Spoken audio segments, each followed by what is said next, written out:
Coming up next in the middleweight division, we have Punahele Soriano taking on Dustin Stolzfus. Soriano trains out of Extreme Couture, which is one of the hottest gyms in America right now. I mean, you've got the Sean Strickland story, you've got the Francis Ngannou story. You've got a lot of, I mean, I could go through the whole list here. There's a lot of other really solid dudes that are training in Extreme Couture right now. Soriano started off at 2-0 after his Dana White Contender Series in 2019. He's 1-3 since, but the guys that he has taken losses to are Brendan Allen, Nick Maximov, and Roman Hopalov. So for me, I do feel like Soriano has that striking advantage over Stolzfus. He's not going to quit like Stolzfus. Stolzfus is a decent striker, black belt in BJJ. So cheers to that. We'll see if that's a legit BJJ black belt or not. It seems like, as the Khabib boys joke about, the BJJ black belts are handed out like candy nowadays, which is unfortunate, but I feel like Stolzfus could be a beneficiary of that. I'm not sure. I don't want to roast his black belt by any means, but anywho, he was very hyped up after his Dana White Contender Series victory. And he beat Dana White's guy, Rick. He beat Joe Pyfer. And that was Joe Pyfer's one loss in Dana White Contender Series before we got the be like Joe Pyfer. And now Joe Pyfer's got a main event in February. So cheers to Joe. But Dustin has not had the same luck. He beat Joe Pyfer, and then he's been 1-4 in the UFC since. The guy does not like getting hit. He's slow on the feet. He's got a terrible gas tank.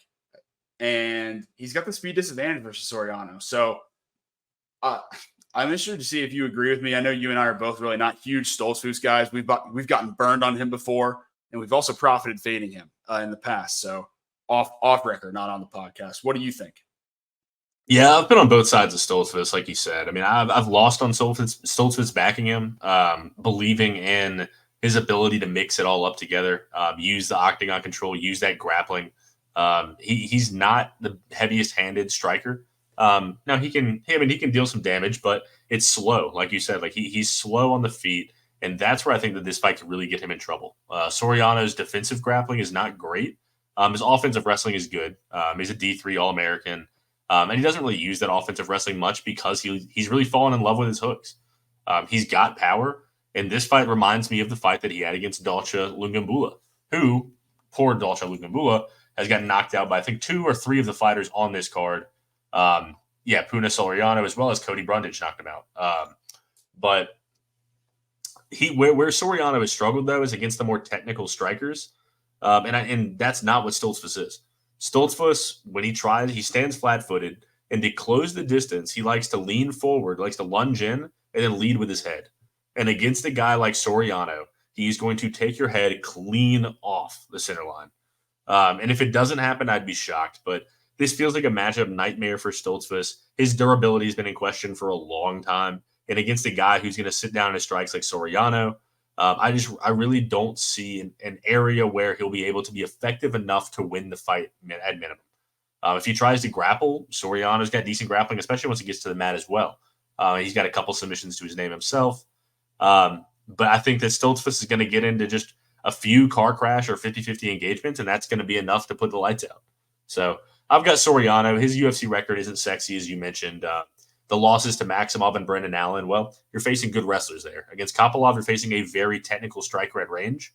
Okay, well, Stolzfus isn't really either. Stolzfus can be a decent wrestler, but he's not as good as Maximov or Allen, and he's not as good on the feet as Allen or Kopylov. So a little bit of MMA math there, but I think that Soriano is able to get this done pretty confidently, and I think the odds reflect that. So I've got Soriano inside the distance at -125.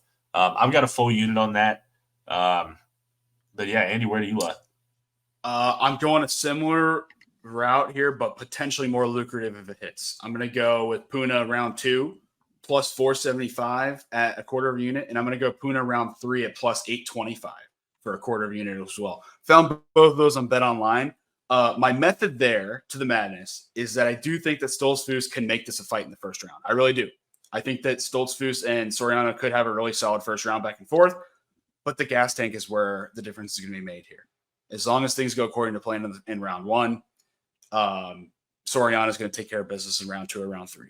I think you're inside the distance bet is not going to hit in the first round because I think Stolzfus can at least weather the storm in the first 5 minutes. But time and time again, we've seen this guy continue to gas out. We've seen that he doesn't like to get hit. And Soriano is going to be able to piece this guy up and make his life miserable, as Extreme Couture guys do. They love making their opponents' lives miserable. So I'm going with those. I feel like either of those angles are super lucrative, and you're not really risking a ton. Like total risk here is only half a unit for potentially a full unit payout or full 2-unit payout. So I'm all in on the unique angle here. You're going with the full inside the distance on Punahele. It sounds like we are both taking Soriano. So keep it locked in with us as we get into the final 4 fights of this card. UFC Austin is in for a treat, man. This main event and main card is so fucking good on the final 4 fights of the night. We've got Sean Brady taking on Kelvin Gastelum to start that gauntlet of 4 awesome fights here in the welterweight division. Keep it locked in with us as we continue on previewing UFC Austin.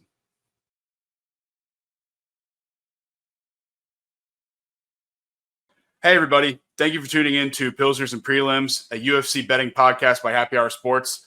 Just want to ask if you could like and subscribe to the video if you like the content that we're putting out, and be sure to stay tuned to what we have coming up in the future. Thanks again for listening, and we'll see you on the other side.